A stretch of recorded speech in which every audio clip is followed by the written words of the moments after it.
Hadithi nyingine tunakuta katika jawabu hilo hilo, tunasema ya kwamba kuna hadithi ambazo zipo pia kwa upande wa vitabu vya Ahlusunna pia zinatajia jambo hili. Hadithi ya Mtume sallallahu alaihi wa sallam katika kitabu cha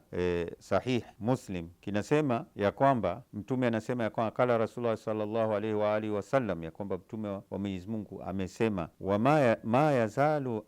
amru nnasi madhiyan ma wallahum 12 rajulan, ya kwamba mambo ya watu yataendelea vizuri, yani Waislamu yatakuwa yako sawa maadamu kuna viongozi wenye kuwatawala watu wa 12, kulluhum min Quraish, wanatokana na Quraish. Na nyingine pia kama hiyo hiyo pia vile vile kutoka kwa Mtume anasema, la yazalu hadha dinu qaiman, hii dini itaendelea kuwa imesimama wima, iko sawa, hata taquma saa, mpaka siku ya Kiyama, wayakuna alaihim 12 khalifa, na juu yao kukiwa na makhalifa 12, kulluhum min Quraish, wote wanatokana na Quraish. Sasa tukirudi kwa maimamu au makhalifa ambao wamekuwa 12, hatupati katika dhehebu lingine isipokuwa dhehebu la wafuasi wa Ahlul Bait, yani maimamu 12, lakini wengine kama ni makhalifa tutakuta idadi ni kubwa zaidi au imepungua. Kwa hivyo hawa inarudi tu kwa maimamu na makhalifa wa Ahlul Bait.